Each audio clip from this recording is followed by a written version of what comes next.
Et ensuite, un autre truc très important aussi, c'est le Cost Complexity Pruning, donc c'est de l'élagage coût complexité. Donc ce qu'on va faire, c'est que on va enlever certaines parties de l'arbre. Donc vous voyez, donc si je vous remontre un arbre, hop, on va du coup avec cette méthode, on va avoir un paramètre où on va supprimer certaines parties de l'arbre. Et du coup, ça va éviter du coup un surapprentissage parce que on va enlever quelques feuilles et on va évaluer du coup ce coût complexité. Donc c'est-à-dire le coût, donc c'est-à-dire le nombre, le coût en lui-même, c'est-à-dire le nombre de feuilles.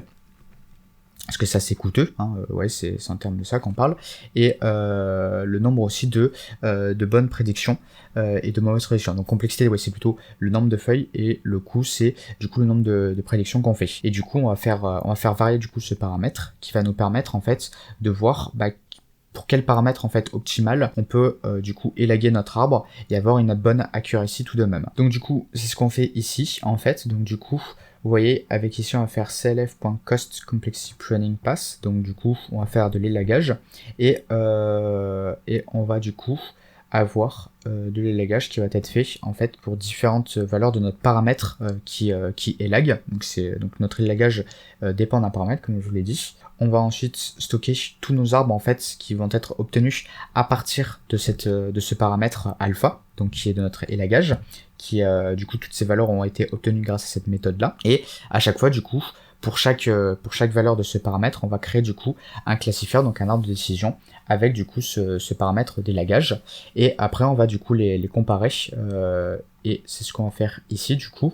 Donc on va comparer la précision de notre arbre en training et en testing, donc sur des données sur les données de l'entraînement et sur des nouvelles données, les données de test, et on voit du coup que plus on augmente du coup notre alpha, plus ça a tendance à diminuer du coup l'accuracy, donc c'est normal parce qu'on fait un élagage de plus en plus grand, et nous on voit que vers 0,02 les données de test et les données d'entraînement, enfin l'accuracy pour les données de test et d'entraînement se rapprochent quand même de manière assez significative par rapport à ici ou même ici, et ici aussi ça se rapproche, mais le problème c'est que l'accuracy est beaucoup moins élevée, donc on voit que c'est plutôt vers ici, vers 0,02 à peu près, que c'est intéressant.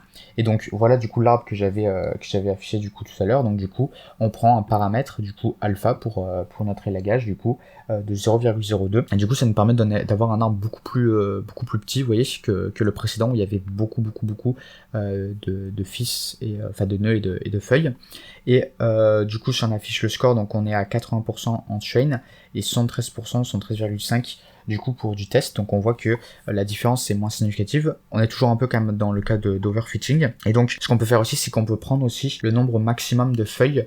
Donc tout à l'heure on avait affiché ça, on avait regardé du coup pour un nombre de feuilles, donc on avait vu vers ici c'était pas mal. Alors moi du coup j'avais mis 15 parce que j'avais testé plusieurs trucs, donc 15 c'est plutôt vers ici, mais après quand j'ai testé, je vais vous montrer, après avoir retesté, oups là on était là un peu trop loin, j'ai pas affiché, attendez, qu'est-ce que j'ai fait, oui non on est ici, ok, non je croyais que on avait pas affiché, en fait non c'est juste que j'ai raffiché une deuxième fois l'arbre.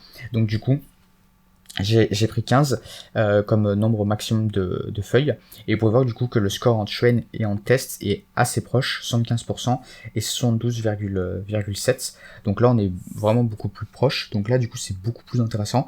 On est assez loin du début où on avait une accuracy de 100% sur l'entraînement, mais à peine 70% sur les tests. Donc là du coup c'est vraiment pas mal.